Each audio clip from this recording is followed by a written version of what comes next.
акои ма, додарои ма Расули Акрам саллаллоҳу алайҳи васалам 14 рӯз беморӣ кашидагиянд. Чанд рӯз? 14 рӯз. ва вақте ки дигар пош хати масҷид рафта наметонист, ҳазрати Али ва Аббос сиём мебурданша, зорашон мекард, мара як хелбар ин ки поам дар замин шакида баравам савоби масҷида бигирам. рӯзи якшанбе бениҳоят бемори пайғамбармон зиёд шид, буланд шид, ҳарорати баданаш баланд шид. ҳазрати Билол азон гуфт, намози шома рафтан хондан, намози хуфтан азон гуфт, ҳазратҷон гуфт мара барин, чанд қадам бурдан ки ҳушаш рафт. вақте ба ёд омад, аввалин суолаш ҳамин буд: оё мардум намоза хондиянд? ҳазратҷон шуморо интизоранд. дуюм бора ҳушаш рафт, сеюм бора ҳазрати Абубакр пеш дуромад намоза сар кард. ҳазратҷон ба ёд омад, гуфт мардум намоза хондиянд? ҳазратҷон вақти намоз намуфт. ҳазрат дуромад, саҳобаҳо такбир гуфтанд, ҳазрати Абубакр як тарафа истод, ҳазратҷон пеш дуромад, намоз тамом шид. гуфт Абубакр, чаро намози мардума нахондӣ? гуфт барои ман муносиб нест, ман пеш бидурам та яқиби ман намоз бихонем. ҳайра қабул надорам ҳазратҷон. азони бомдода азон гуфтанд, боз ҳазрат ишора кард мара масҷид барем. хезонданша ки қувваи надора барава, гуфт ман дигар масҷид рафта наметавонам. як бор як пардаро як тарафа кунед, ман аҳли масҷидиҳоро тамошо кардам. шумо масҷидиҳо касе ҳастем ки охиро нигоҳи пайғамбар аст. ҳазратҷон дид саҳоба боз хушҳолӣ карданд ки меоям, мегам хеле ишора кард ки дигар ирӯз ман қувваи надорам қад шумо намоз бихонед. ва гуфт алҳамдулиллоҳ ки баъди сари ман як тайёро пешво мекунӣ, боқӣ мондааш пайрави ё мешавад.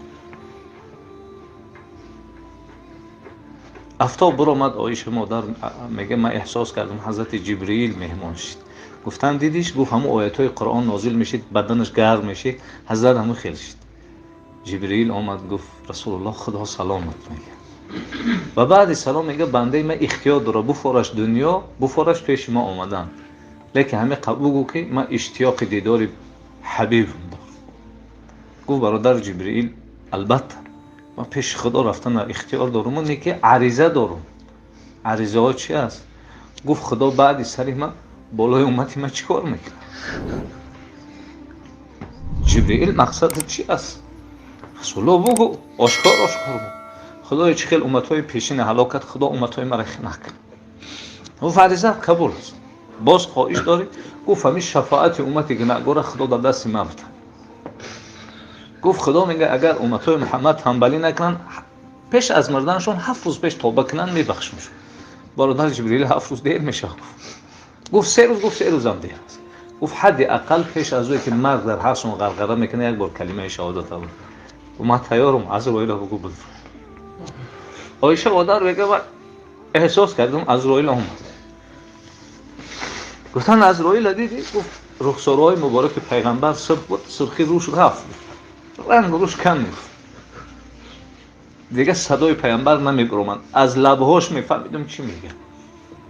ҳамон вақт мега бародару даромад дар дасташ чӯи мисвок буд, мега ишора кард ки чӯи мисвока будӣ. хост ба дандонош мулоим бикунад, пайғамбар ҳамон қуввае надошт ки ҳамон чӯ мулоим шавад. оиша модар мега ай дасташ гирифтам, ба дандоно мулоим кардам, боз дар дасташ дохтам. нафасҳои чуқур чуқур мекашад, дигар садош намебурад. ҳамту мега дандоношам хеле мисвока тоза кардам. ҳамиқа гуфт ла илаҳа иллаллоҳ инна лилмавти сакарот. худои марги ту бисёр мушкилиҳо доштааст. оиша модар мега ман қабзи ҷонам мега эҳсос кардам. гуфтанд чӣ хел? гуфт ҳамон ҷое ки Азроил қабзи ҷон кард, ҳазратҷон тоқат накард, ҳамин ҷое саршо овард, дар оғӯши ман буд. гуфт худоё ин сактаи болои ман овардӣ, ҳозир ман худам медонам, ту медонӣ, ҳеҷ кас намедонад. ман тоқати ира дорам. умматҳом триллиону миллионҳое ҳастану бо пайдо мешаванд, худо яъне ин сахтаи ҷони ҳамеро болои ман биёр. ман ишам қабул дорам. не ки ин сахтаи болои ман овардӣ, болои умматам набар, ки ман тоқат карда намедонам. ҳазратҷон мегам ки дастша бардошт, гуфт ар-рафиқул аъла, дасташ ба замин афтод ва ҳазратҷонро ба Аллоҳ таслим. саҳобаҳо ҳама мега гирьён ола, ҳатто ҳазрати Умар шамшерда гирифта. валлоҳи касе буга агар Муҳаммад аз дунё гузашта, сарша аз бадан ҷудо мекунад. Муҳаммад саллаллоҳу алайҳи ва саллам пеши худо рафта бо меояд. ҳеҷ кас илоҳ намешавад. ҳазрат гуфта буд оиша ман аз дунё гузашта, маро тоқа бимонед. гуфт чаро? гуфт аввал ҷанозаи маро бародарам Ҷибрил мехонад. ҳазрати Абубакр хонада нарасида, садои саҳобаро шинид, давида омад. дуруи хона даромад ки болои муборак чодар партофтаги. чодар як тарафа кард. аз пешониш як буса кард. والله زیبا بودی حالا زیباتر شدی. بیرون برآمد گفت هر کسی خدا را اطاعت میکنه خدا هرگز نمیمیره و هم کسی که اطاعت محمد میکرد خبر بود که محمد از دنیا گذشت. حضرت عمر میگه وفات رسول الله آیاتایی که برای وفات رسول الله دلالت میکنه آیات ما برو آورد. میگه خیال کردم همین آیات ها با ابوبکر نازل شده. میگه این آیات ها پیش بود. گفتن قبر پیامبر کی میکنن؟ گفتن ابو طلحه. حضرت ابو طلحه قبر پیامبر کندن. حضرت عباس یا شوشتن شد. جنازه‌اش تا زمان حضرت عمر گروه گروه میخوندن. آخران انسان از قبر رسول الله برآمد. این فضل ابن عباس بود. و گفتن بالای پیامبر کی خاک می‌پرتاد؟ بلال فریاد کرد. الله اکبر الله اکبر. فاطمه آمد بلال تو عاشق پدری من میگن تو دروغگو بوده دل چی خشید بالای تیم خاک پرت. فاطمه گفت گپ نگو آخه فرمان خدا است منها خلقناکم از خاک خلق شده و فیها نعیدکم خاک دم میآیین یک بار دیگه از خاک میخیزید. فاطمه گفت بلال میدونی چه مصیبت بالای ما اومده است؟ صبت علی مصائب لو انها صبت علی الایام سرنا لیالی. آتیم مرد عادی نبود. اینقدر مصیبت بالای ما اومده است اگر این مصیبت بالای روز به روز طاقت نمیکنه تبدیل به شب میشه. وقتی منزلم تمام شد وقتی نماز شد حضرت ابوبکر گفت ارحنا یا بلال. بلال اذان بگو قرائت کن. حضرت جان گفت مرا دیگه نگو اذان بگو من یک سوال دارم. گفت سوال چی است؟ گفت یک زمان من غلام بودم تو مرا آزاد کردگی من اینو قبول دارم. همون وقتی مرا آزاد کردی برای خدا آزاد کردی یا برای خدا؟ چرا گفتی سوال میتی؟ گفت اگر برای خدا آزاد کرده باشی مرا دیگه حق نداری بگو اذان بگو. اگه برای خدا باشه من غلامتیم. گفت من تو را برای خدا آزاد کردم. حضرت جان گفت من دیگه در مدینه گشتن نمیتونم. مرا اجازت بده من شام برم. من طاقت کردم نمیتونم در کوچه مدینه رسول الله من نمیتونم در اینجا گشت. مرا اجازت بده. یک سال مدینه نآمد. شب رسول الله در خوابش اومد بلال اما مفتونی تیم یک گورک زیارتی مو نمیوی. سحر حضرت ای خواب خیس میگه سوارش دم نداده مدینه منوره آمد. مدینه در آمد میگه وقتی قبر پیامبر صلی الله علیه و سلم وقتی قدر محکم نبود. بالای قبر پیامبر رفت میگه قفس سینه‌اش در قبر پیامبر مون. حضرت جان اینا ما آمد. میگه روحش در قبر پیامبر صلی الله علیه و سلم. حضرت جان ما آمدم زیارت شما آمد. درد دل میکرد. از سر منزل خست میگه امام حسن و امام حسین گفتن چی میشه که اذان در وقت بابامون میگفت یا ورق بگو. دیگه نبیرای رسول الله را رد کردن نتونست. حضرت بلال اذان وقت اذان گفت میگه تمام مردم مدینه جمع شدن و احتجت المدینه. میگه مدینه در لرزه در اومد. حتی زنها گفتن بعث محمد زنده شد. ما این آواز هم وقت میشید. حضرت بلال گفتن اشهد ان محمد رسول الله. یا بار فکر کردن که با رسول الله چی میگشتن. پوشش رفت به زمین افتاد. صحابه گفتن واه مصیبت ها بلال ما را یتیم میکنه. گفت برای ما گریه نکنید. ما از روزی که قطعی پیامبر عهد کردم من یگام سنت ترک نکردم. شما با حال خودتون گریه کردین چند سنت اجرا کردین چند تا رو ترک کردین. ما فردا باز با محمد و صحابه های محمد ملاقات میکنیم. گفت و با این درد حضرت بلال هم از دنیا رفت. پس رسول اکرم صلی الله علیه و سلم 23 سال برادرای ما فیصله زندگیشون نگاه بکنین سربلندی جوره هاش میخواست که رفیقاش سربلند داشت. یکی از قصه ها و صحابه ها را واقعش نقل میکنه. میگه تا حال من ایمان نداشتم اینقدر نسبت محمد صلی الله علیه و سلم نفرت داشتم و یک زن نقص دیدم یک دختره که وایم میگه نفرت داشت و یا شرط مون امی کارچه را زهرآلود میکنی قفس سینه محمد پاره میکنی من عروسی تو هست. عاشق است دیگه. کارچه را زهرآلود کرد. میگه مجلس در اومدن حضرت جان میگه مثل شمع بود. صحابه ها مثل پروانه گیردش دور میزدن. من موقع خلوت نیافتم که کارچه را بزنم. حضرت جان میگه از بین امو برآمد طاقه به طاقه مونده مردمان. میگه من میگه بی فکرم چی است و حضرت جان بی فکرش چی است. هر دون یک بار خودم گفت که جوانی زیبا چه حال داری و دست آورد. میگه همونجای من کارچه را بجا کرده بود. میگه دست همونجا ماند و من ترسیدم. میگه گفت لا تخف نترس. میگه دستش بالای قفس سینه ما بود. لبهاش به دعا مشغول بود. و دعاش چی بود؟ خدایا از قلب این جوان وسوسه شیطنت دور کن و قلب این جوان میلان به سوی اسلام کن. حضرت جان خواستن دستش بگیرن، میگه آغوش کردم. حضرت جان دست نگی. چرا؟ از دست تو بوی خدا و جنت میآید. اشهد ان لا اله الا الله و اشهد انک رسول الله. وقتی بیرون برآمد اون زن گفت آیا شرط اجرا کردی؟ گفت قطعا گپ نزن. گفت از زبان تو شیطان حرف میزنه. گفت به آواز کن التماس، از زبان شما گفت شیطان حرف میزنه. گفت نگاه تو دیگه برای من حرام است. لحظه ایمان قبول کرد. چقدر اسلام استوار است. و این روز اجداد و اولاد من و شما مسلمان، اجداد و اولاد من و شما مسلمان. حضرت عمر رضی الله تعالی عنه این روز نامشون رو بگیرم یک بار جیگرتون رو تکان میتن. میدونین پیش از اسلام حضرت عمر چقدر پیامبر صلی الله علیه و سلم ناراحتی آورده است. حضرت عمر میگه از من دشمن سخت بالای حبیب خدا کسی نبود. روز میگه حضرت جان مرا زوره کرد، ای بچه خطا، یه لحظه مرا تنها مون مادر که نماز بخون. نعوذ بالله میگه من روز دیدم رسول الله نماز خونده است، با دیلم گفتم این شاعر بی شعر خونده است. حالا تلفظ نکردم، میگه دیلم قطعی میگه خدا رسول الله میگه می آیات خوان بسم الله الرحمن الرحیم و ما هو بقول شاعر. سخنای محمد سخنای شاعران نیست. حضرت عمر میگه گفتم این فالبین بود، مرا فهمید. میگه دویم جواب خوان و ما هو بقول کاهن. سخنای محمد سخنای فالبینا هم نیست. حضرت عمر میگه والله والله گفتم که این مرد کسی از صاحب داره. من فکر کردم الکی جوابامو گرفته استم. بعد یعنی میگه من 6 سال بعد مسلمان شد. حضرت علی میگه روز حضرت جعفر هجرت کرد. ما برو آمدم یک کمپی رفته است. گفتم مادر کجا میری؟ گفت عمر مسلمان نشدی؟ زمین خدا بسیاره، میرم یه سرزمین دیگه. زنک ای صفا. حضرت عمر گفت که در پناه خدا باشی. وقتی نام الله گرفت زن ای سفرش گشت آمد گفت مردک جان حیدم بته عمر نام خدا را گرفتیست. گفت زنک خوب ساده قسم به خدا خریب و به عمر مسلمان میشه. عمر مسلمان نمیشه. و شب کار دا گرفت. سحر بر آمد گفتن کجا میری؟ گفت یک کس با یک کس میرم محمد میکشم، اولادای محمد مرا میکشن، باقی مانده عربا آرام میشن. صحابه گفت اگر تو مسلمان کشی برو خواهرت بکش، خواهرت پناهی مسلمان شدگی است. گفت این تا اوجا میروه من در برم رسول الله را بگم که عمر آمده است.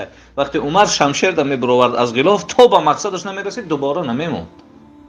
آمد گفت حضرت جان عمر آمده است. رسول الله پروا نداره، حیران میشن که از عمر همه تشویش بود.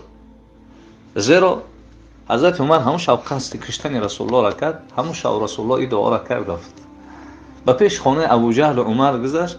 گفت خدایا اسلام مرا زینت بده به احد عمرین. همین تایید شما مسلمان و اسلام مرا زینت بده. گفتن عمر آمده است. حضرت یقین کرد که داشت در حق کی قبوله؟ حضرت عمر رضی الله تعالی عنه. امیر حمزه رضی الله تعالی عنه گفت خوب عمره میبینیم نیتش خوب باشه خوب، نه که اگر نیتش خوب نباشه پاره پارش میکنه. حضرت عمر آمدن ایمان آورد. روز حضرت عمر گریه کرد. رسول الله گفت عمر چرا گریه داری؟ گفت حضرت جان همین کارهای پیش از اسلام مرا ناراحت میکنه. گفت کدام کارو؟ گفت خودت میدونی که من مشهور بودم دخترها را زنده به زنده زیر خاک کردم. من 20 تا دختر زیر خاک کردم. 17 تا شیخ دم نیست. دخترای رفیقم 3 تا شیخ بود. 3 تاش 2 تاش هم پروانه دادم.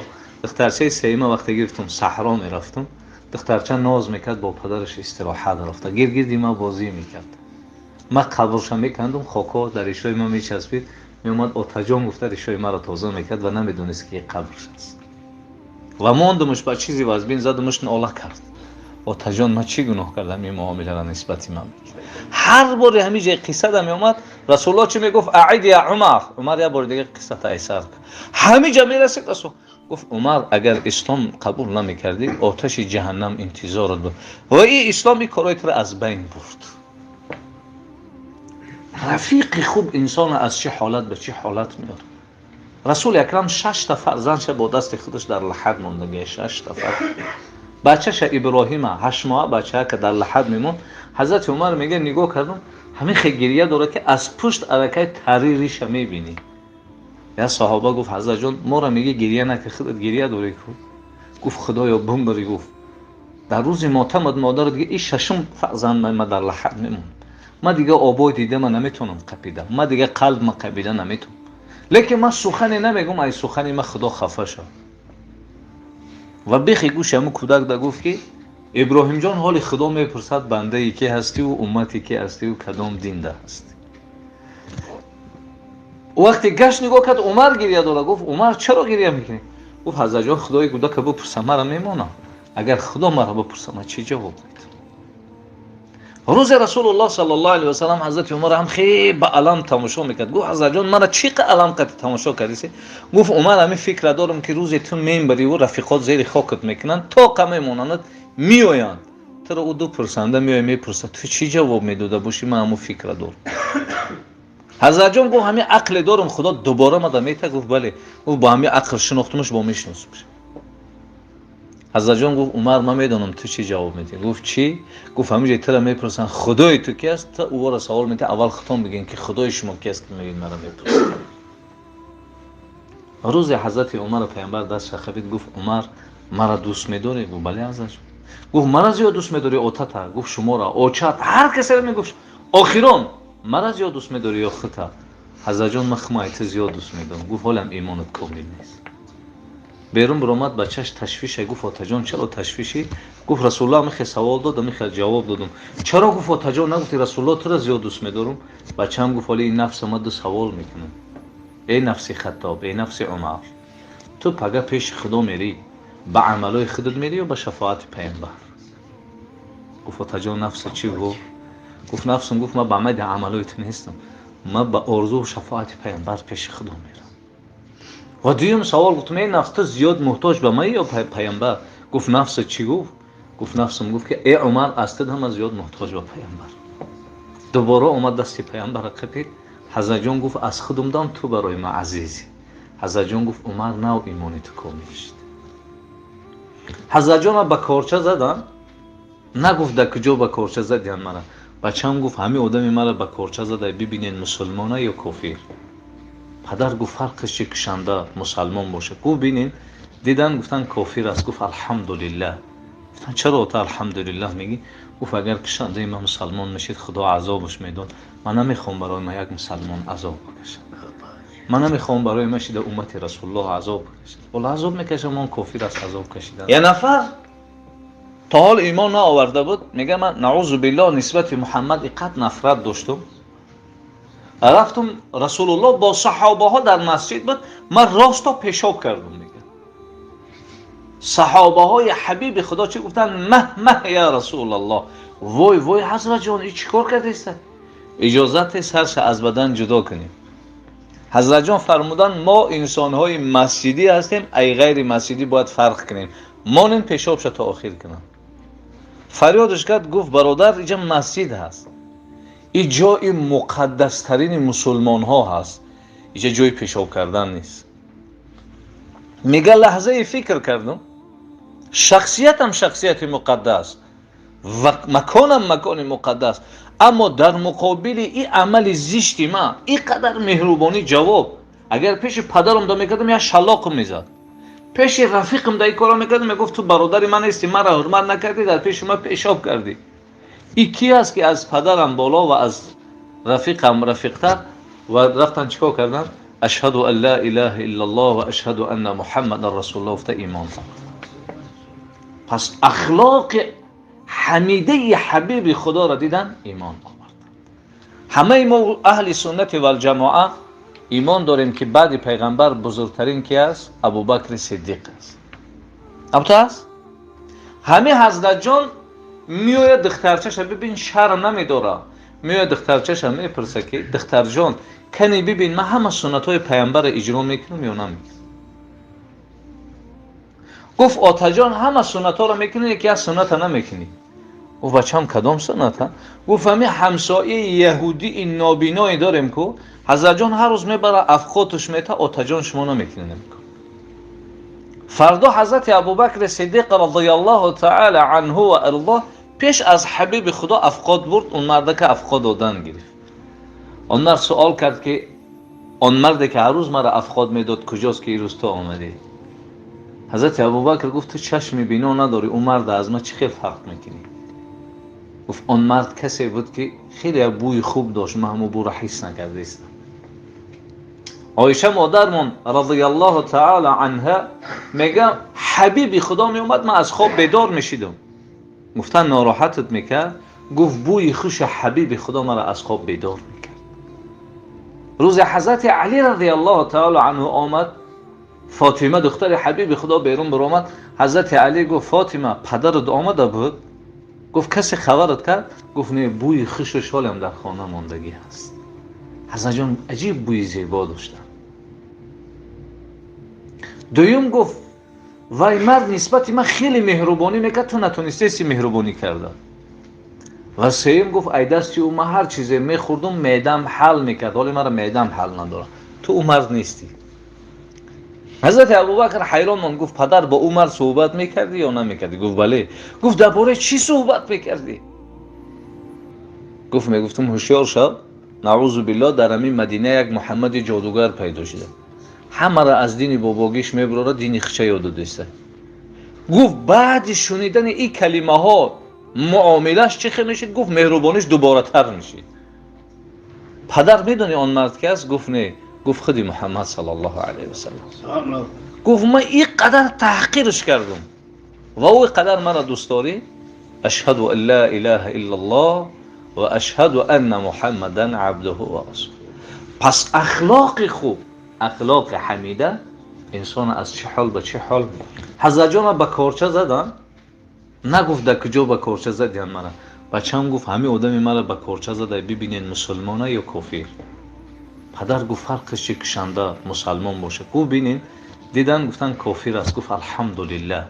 گفتن چرا تو الحمدلله میگی؟ گفت اگر کشنده من مسلمان میشید خدا عذابش میداد، من نمیخوام برای من یک مسلمان عذاب بکشه، من نمیخوام برای من شده امت رسول الله عذاب بکشه. ولی عذاب میکشه، من کافر است عذاب کشیدن. و 2 روز بیمار شدن. 3م روز شیر قطعی خرما خوردن که ایروداش برآمد، فهمید که از دنیا میروه. بچه جان گفت برای عایشه مادر بگو که اجازت میتن قبر من در بر رسول الله بکن. نگو که امیرالمومنین میگه که بگه امر امیر واجب اطاعتش، برای بگو عمر بچه خطا میگه. عبدالله آمد هم گفتن مادر جان پدر من میخواهیش داره. گفت عبدالله والله هر بار پیغمبر نام اوتی مرا میگه، نام اوتی ترام میگه. اینجا من برای خودم مونده بودم، نکی من راضیم که عمر بیارن در برای رسول الله بکن. ببین رسول اکرم صلی الله علیه و سلم از چه حالت به چه حالت آورد رفیقاش و دوستاش. رسول اکرم صلی الله علیه و سلم روز فتح مکه ابو سفیان با حضرت عباس گپ زده و میگه 22 سال با محمد صلی الله علیه و سلم مقابلیت کردیم، این روز او نعوذ بالله قبیح قتی نمیدونه که چند لحظه بعد ایمان میاره. نگاه که نمیدونه چند لحظه بعد مسلمان میشه. ابو سفیان محمد یتیم این روز با کبر و غرور میای مکه را میگیره، هم تو شمشیردار کشید. گفت اگر محمد طرف خانه می بیاد پاره پارهش میکنه. همون حالت حضرت جان 10,000 لشکر قتی درمانان آوای دیده در پاره روز. یکم کلمه‌اش چی بود؟ کسی در خانه ابو سفیان نکشید. ابو سفیان حیران شد. گفت عباس من یک محمد بعد میبینم، محمد یک مرا دوست میداره، من اگر برم ایمان بیارم ایمانی مرا قبول میکنه. من امیر حمزه را نقشه کشیدم شهید کردم. گفت بله. گفت یکی اگر من عرض بکنم ایمانی مرا قبول نکنه اسلام، من چیکار کنم؟ گفت همون عذرهایی که برادرای یوسف برای یوسف خونده بودن تو برای رسول الله بکن. حضرت جان آمدن گفتند بلال مقدس ترین مکان حالی در نزد خدا مکه، لیکن ای بلال حالی تو در نزد خدا ای مکه هم بزرگی، خیلی بالای مکه برو اذان بو. ابو سفیان دید بلال اذان گفت گفت عباس واقعا دین محمد دین حق است. گفت چرا؟ گفت غلام سیاه دیدی زمانی در خاک خون آغشته بود، بزرگی دین ابی غلام ای کجا برد ما را از کجا به کجا. و آمد رو پروی رسول الله عرض کرد. حضرت جان رو گردوندن 3 بار 4 بار همون عذرها را کرد. همون جواب حضرت یوسف برای برادراش داده بود، رسول الله برای ابو سفیان. دیگه کلمه‌اش چی بود؟ کسی در خانه هند است، هند زنی ابو سفیان است، جیگر امیر حمزه را خویده بود، گوشای امیر حمزه را بود. گفت کسی در خانه هند است نکشین شد. هند گفت اینقدر روز محمد مرا احترام کرد، او هم اومد مسلمان شد. بچه ابو جهل گریخت. گفت آیا محمد زنای ما را گرفت، خانه ها را گرفت؟ گفت نه، همه را آزاد کرد. بچه ابو جهل هم اومد مسلمان شد. اخلاق پیامبر دیدی چقدر اخلاق است. اخلاق خوب در درجه انسان بالا میبره.